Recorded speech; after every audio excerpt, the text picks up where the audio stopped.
Dans l'assemblée des saints, assoiffé je me tiens, que ton onction descende sur moi. Conscient que mon destin est dans le creux de ta main, que ton onction descende sur moi. Je suis disposé, assoiffé, que ton onction descende sur moi. Je suis disposé, assoiffé, que ton onction descende sur moi.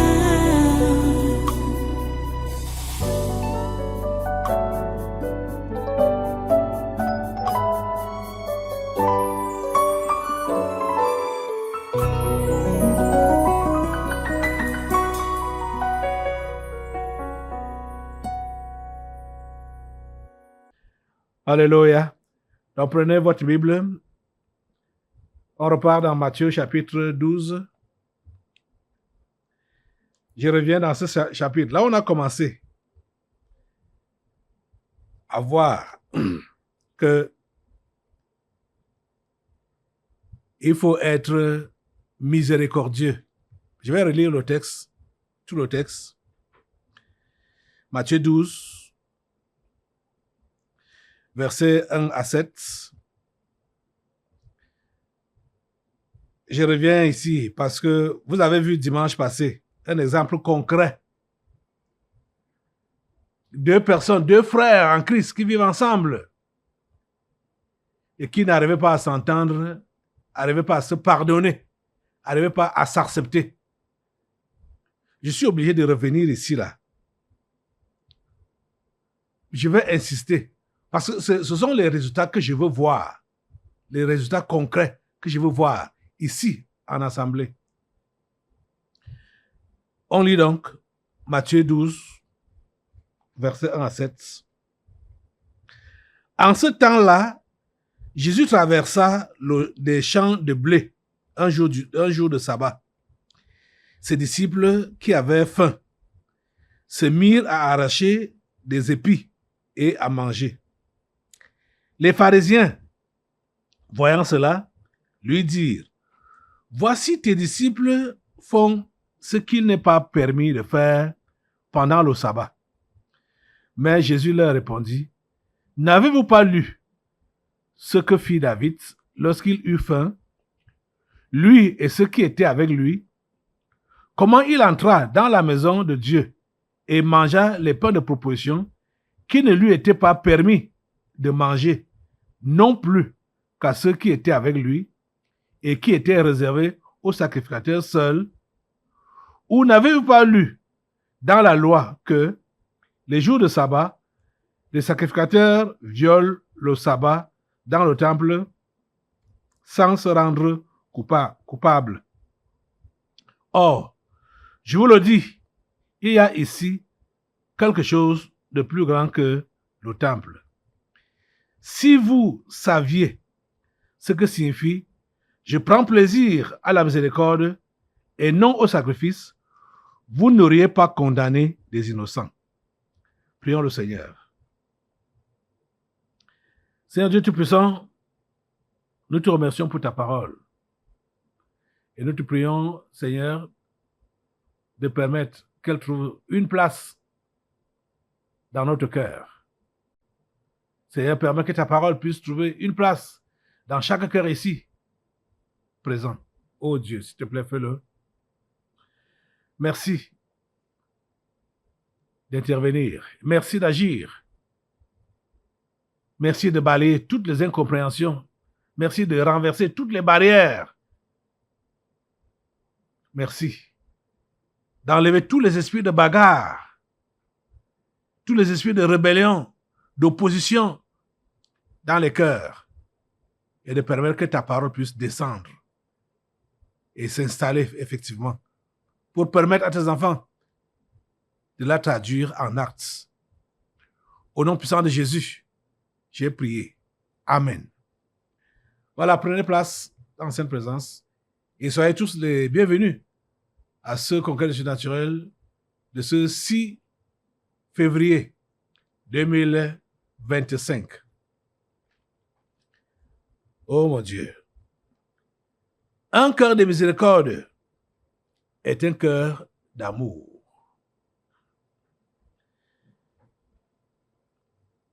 Dieu prend plaisir à la miséricorde et non au sacrifice. Voilà, une fois de plus, cet exemple qui est devant nous. Jésus est en train de traverser les champs de blé avec ses disciples, donc avec une foule. Il y avait ses disciples, et il y avait les pharisiens, les sadducéens, il y avait toute quantité de personnes. La Bible précise que ses disciples avaient faim. Ils avaient faim. Ils n'ont pas mangé. S'ils avaient faim, ça veut dire qu'ils n'ont pas mangé pendant longtemps. Ils n'ont pas mangé. Puisqu'ils étaient de village en village, de ville en ville, en train d'évangéliser. Ils n'ont pas mangé. Quand ils ont donc traversé le champ de blé, ils ont vu des épis, ils ont commencé à les arracher, froisser et manger. Cru. Les pharisiens, au lieu d'être même compatissants, que ouais, la faim les a rongés tellement, qu'ils sont devenus comme les bœufs ou comme les moutons, manger le blé cru. Ouais. Ils n'ont pas sympathisé avec eux. Ce qui les intéressait, c'est qu'il fallait les punir.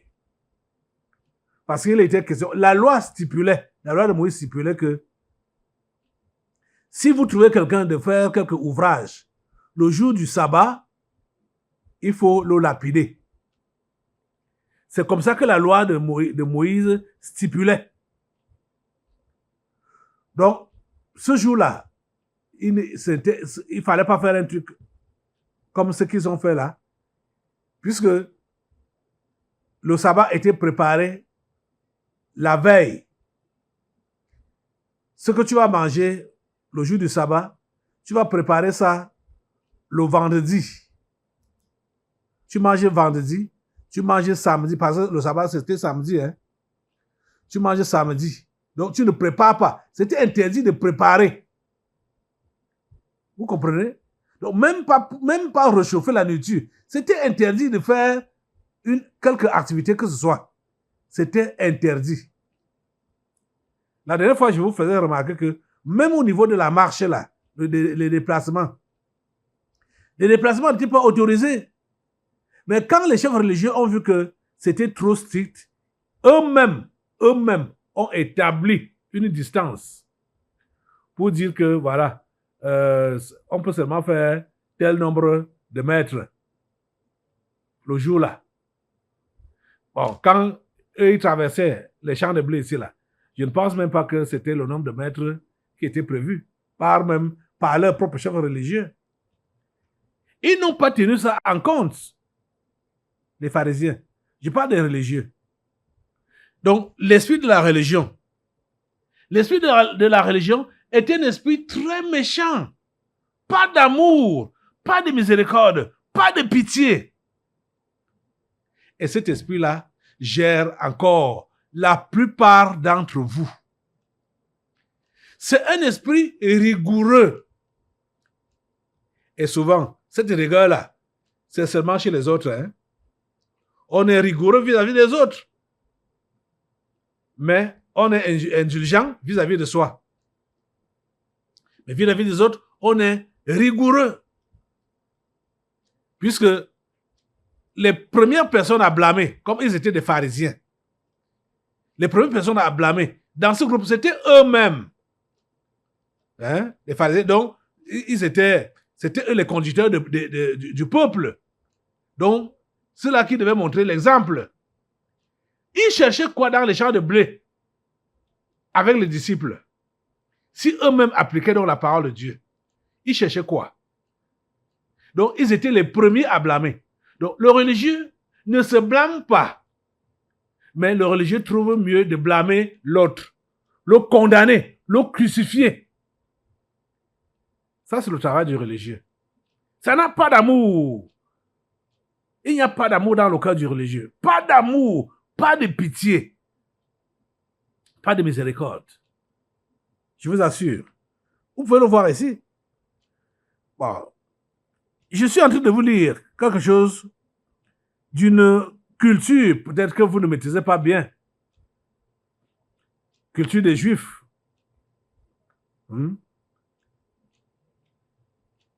J'ai interpellé 2 frères ici dimanche qui sont dans la même maison.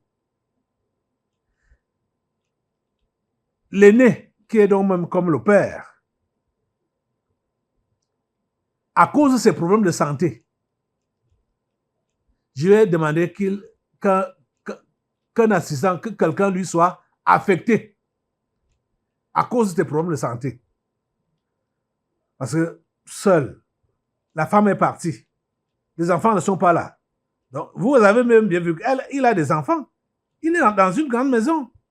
Mais il vit seul. Il vit seul. Et il est malade. Les esprits qui étaient là dimanche ont dit que c'est lui-même qui détient la clé de sa guérison. Si son cœur change. Je crois qu'ils ont compris l'interpellation de dimanche. Ils sont rentrés ensemble.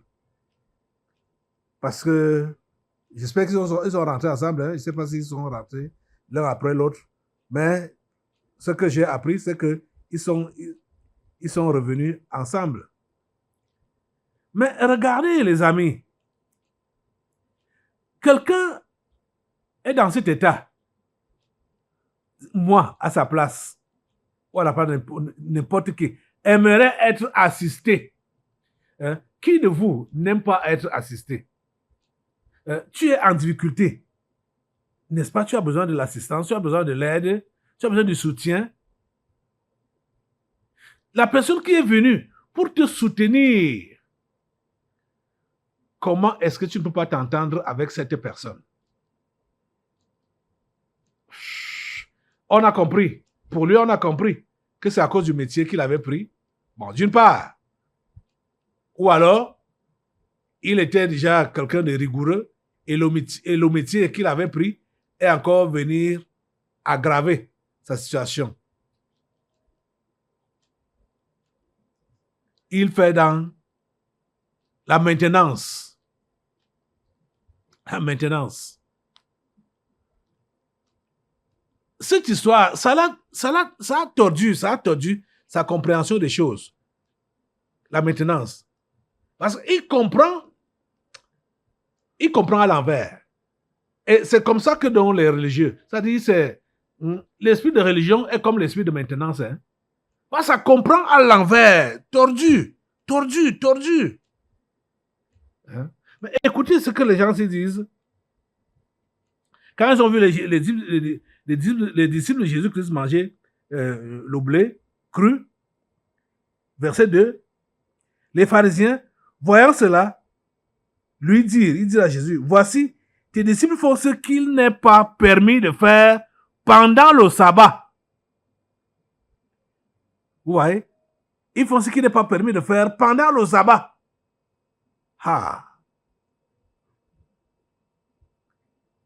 Heureusement, ils sont même arrêtés là.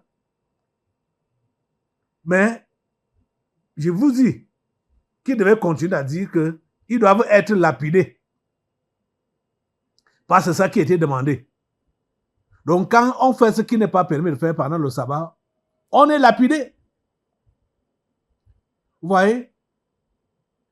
Ce n'est pas permis de faire. Mais c'est ce que vous faites là qui est permis de faire. Vous marchez dans les champs de blé, c'est ça qui est permis de faire. Ça non plus n'était pas permis de faire. Ils n'ont pas vu ça. Mais ils sont acharnés sur des gens qui avaient faim. Dieu seul sait combien de jours ils avaient fait sans manger. Parce que quand vous allez voir que quelqu'un mangeait des épis crus, comprenez que la faim l'a déjà terrassé. C'est comme ça qu'on fait au village. Quand on a déjà trop faim là, on mange les noix de palme crues, on mange les patates crues, on mange le manioc cru, on mange les choses crues. C'est ce qui peut se manger cru, sans causer de dommages au ventre ou à la santé. Ça veut dire, la faim t'a tellement terrassé. Mais ces gens, ces pharisiens, sans miséricorde, sans pitié, sans amour, ont commencé à condamner les disciples. Cher ami, je ne sais pas combien d'innocents toi tu as déjà eu à condamner. Parce qu'en fait, Jésus et Dieu ont pris les disciples comme des innocents. Parce que Jésus dit au verset 7, « Si vous saviez ce que signifie « Je prends plaisir à la miséricorde et non au sacrifice », vous n'auriez pas condamné des innocents. » Ces gens étaient innocents. Ils ont mangé ces épis-là sans gêne. Innocents. Qu'ils ont fait ce qui devait être fait le jour du sabbat? Non. Ils ont fait ça pour le besoin de la cause. Ils avaient besoin de manger. Vous comprenez? Ils avaient faim. Ils avaient besoin de manger. Et eux-mêmes ont compris. Ça, comme d'abord, c'était des pêcheurs. La plupart, bon, c'était des gens de la basse classe. Et les choses religieuses, c'est vrai, ils étaient juifs d'origine et ils appliquaient la loi tant bien que mal. Parce que quand vous allez voir comment les apôtres discutent dans les actes des apôtres pour chercher à savoir ce qu'il faut dire aux païens qui s'étaient convertis à Christ, il y avait certains qui disaient qu'il faut qu'ils appliquent la loi de Moïse. Ils doivent à tout prix que les païens appliquent la loi de Moïse. Les autres disent que les amis, vous-même vous voyez que nos pères n'ont pas réussi à appliquer cette loi. Nous-mêmes, nous n'avons pas réussi à appliquer cette loi. Mais Jésus est venu nous accorder la grâce. Hein? Il a eu pitié de nous. Jésus est venu nous accorder sa miséricorde. Comment maintenant, ce qui a dépassé nos pères, ce qui nous dépasse nous-mêmes présentement, vous voulez que ce soit des païens qui n'ont même jamais frôlé avec la piété, c'est eux qui vont appliquer ça, la loi de Moïse? Non, les amis, vous exagérez. Vous voyez, je vous dis que les apôtres ont eu les débats comme ça, là, dans les actes des apôtres. Quand l'évangile a atteint les païens, ils voulaient que les païens appliquent, certains d'entre eux voulaient que l'évangile, les païens appliquent la loi de Moïse. Vous voyez qu'aujourd'hui, on a des chrétiens qui ont encore cette mentalité-là. On a des chrétiens qui ont cette mentalité. Hein, les amis, ce n'est pas notre bonne éducation qui fait de nous des chrétiens. Hein? Ce n'est pas ça. Ce n'est pas notre bonne éducation. Ce n'est pas notre rigueur qui nous délivre du péché. Non. Au contraire, notre rigueur va engendrer des péchés durs, c'est-à-dire des péchés difficiles à nous en débarrasser même, à cause de notre rigueur. On ne va pas... C'est difficile que nous puissions vraiment discerner que maintenant là, nous sommes à côté. Parce que nous voyons que nous sommes rigoureux. On veut que les choses soient faites justement, correctement.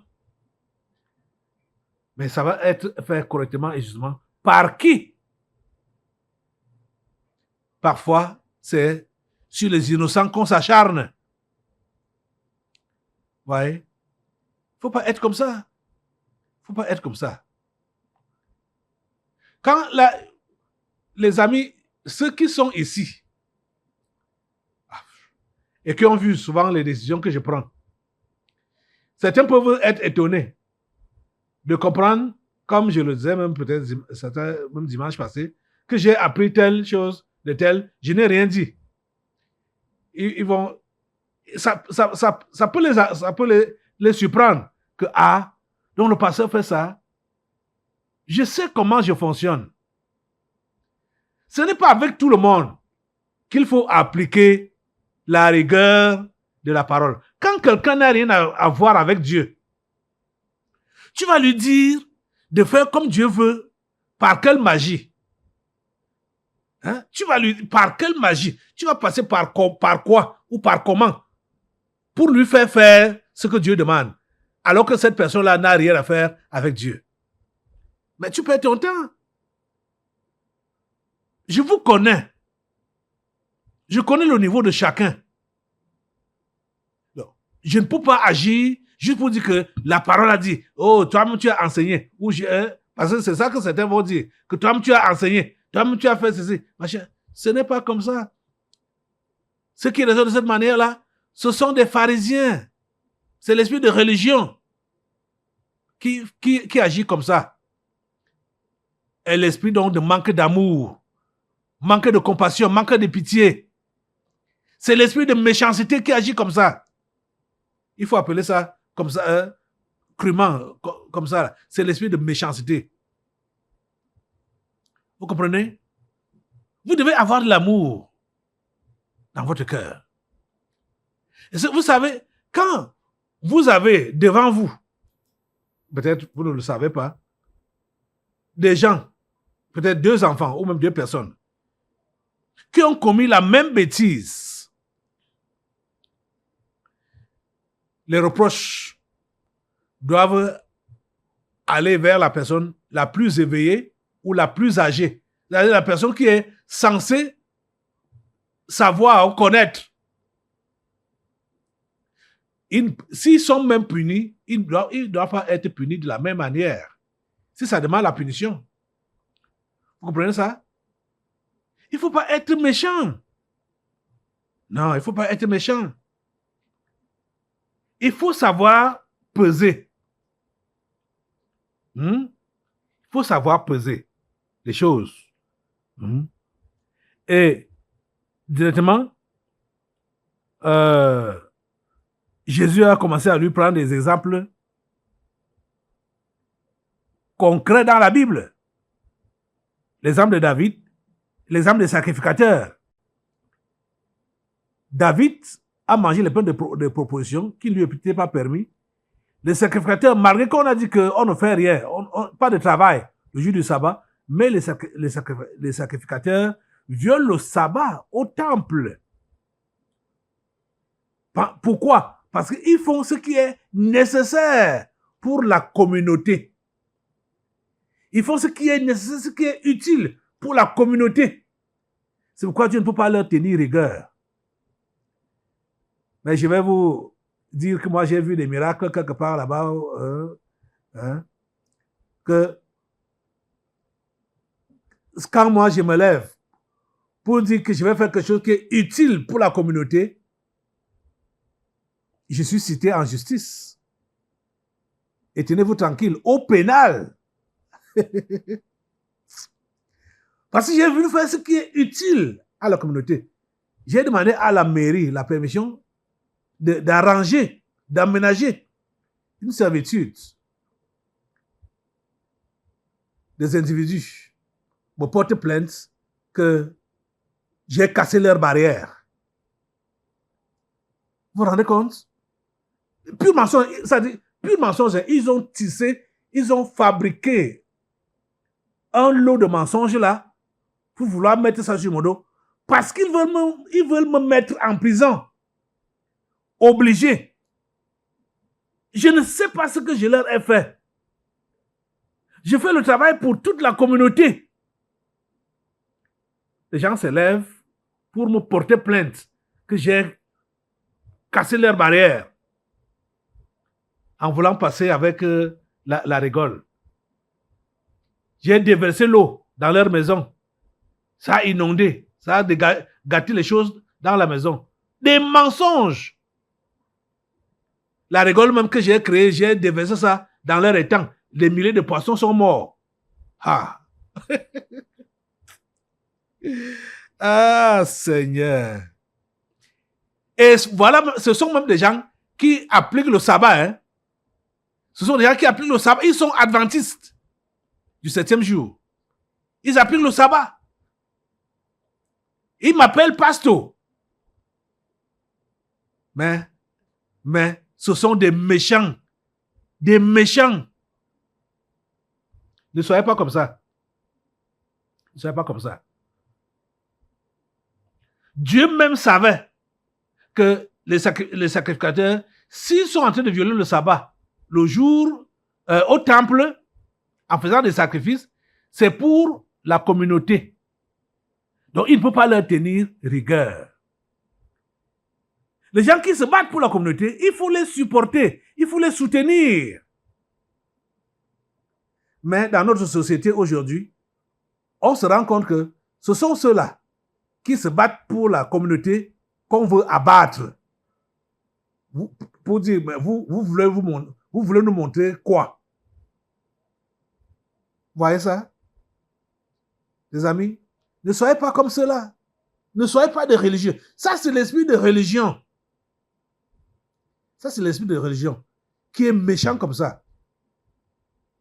Sachez-vous pardonner. Sachez-vous supporter. Aimez-vous ardemment. N'aimez pas avec les lèvres.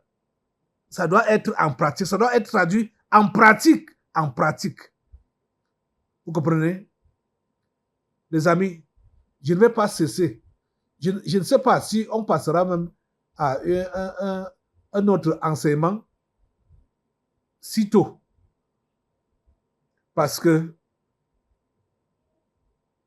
vous devez être une communauté où l'amour règne, effectivement.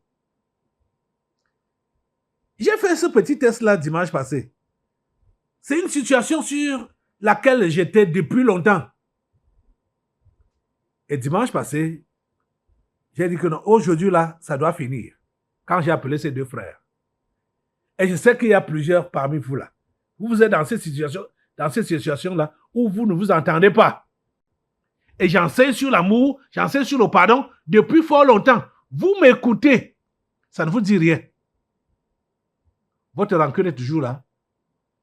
Votre haine est toujours là, dans le cœur. Pardon, enlevez ça. Enlevez ça. Changez.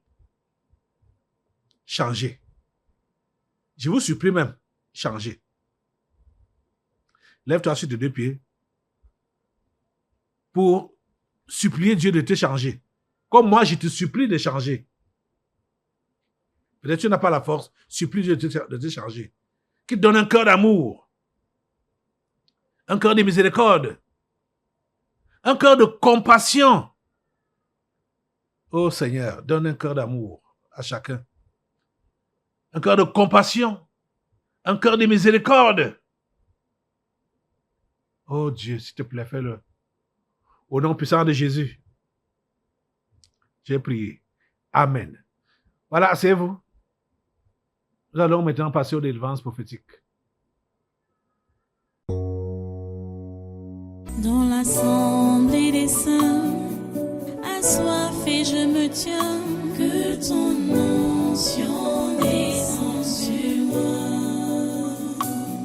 Conscient que mon destin est dans le creux de ta main, que ton onction descende sur moi. Je suis